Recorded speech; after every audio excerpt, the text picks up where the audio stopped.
شبكة مزامير آل داود تقدم. أعوذ بالله من الشيطان الرجيم. بسم الله الرحمن الرحيم. والطور وكتاب طور المعمور والسقف المرفوع والبحر المسجور إن عذاب ربك لواقع ما له من دافع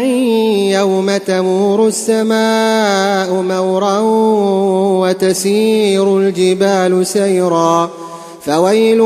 يومئذ للمكذبين الذين هم في خوض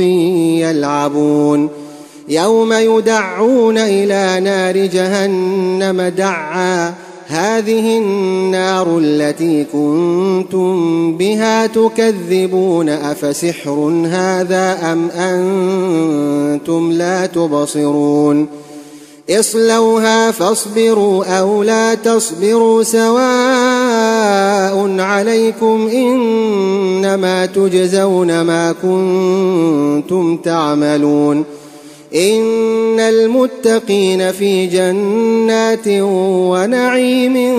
فاكهين بما آتاهم ربهم ووقاهم ربهم عذاب الجحيم كلوا واشربوا هنيئا بما كنتم تعملون متكئين على سرر مصفوفة وزوجناهم بحور عين والذين آمنوا واتبعتهم ذريتهم بإيمان ألحقنا بهم ذريتهم وما ألتناهم من عملهم من شيء كل امرئ بما كسب رهين وأمددناهم بفاكهة ولحم مما يشتهون يتنازعون فيها كأسا لا لغو فيها ولا تأثيم ويطوف عليهم غلمان لهم كأنهم لؤلؤ مكنون وأقبل بعضهم على بعض يتساءلون قالوا إنا كنا قبل في أهلنا مشفقين فمن الله علينا ووقانا عذاب السموم إنا كنا من قبل ندعوه إنه هو البر الرحيم فذكر فما أنت بنعمة ربك بكاهن ولا مجنون أم يقولون شاعر نتربص به ريب المنون قل تربصوا فإني معكم من المتربصين أم تأمرهم أحلامهم بهذا أم هم قوم طاغون أم يقولون تقوله بل لا يؤمنون فليأتوا بحديث مثله إن كانوا صادقين أم خلقوا من غير شيء أم هم الخالقون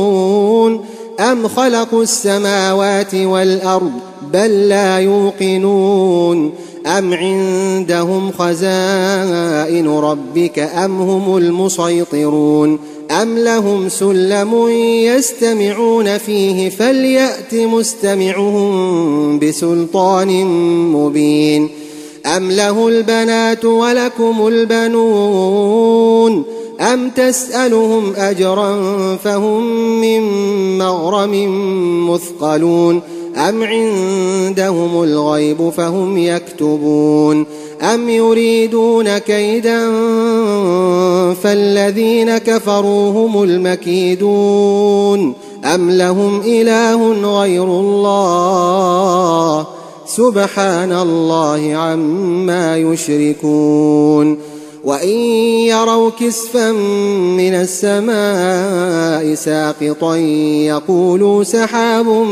مركوم فذرهم حتى يلاقوا يومهم الذي فيه يصعقون يوم لا يغني عنهم كيدهم شيئا ولا هم ينصرون وإن للذين ظلموا عذابا دون ذلك ولكن أكثرهم لا يعلمون واصبر لحكم ربك فإنك بأعيننا وسبح بحمد ربك حين تقوم ومن الليل فسبح وإدبار النجوم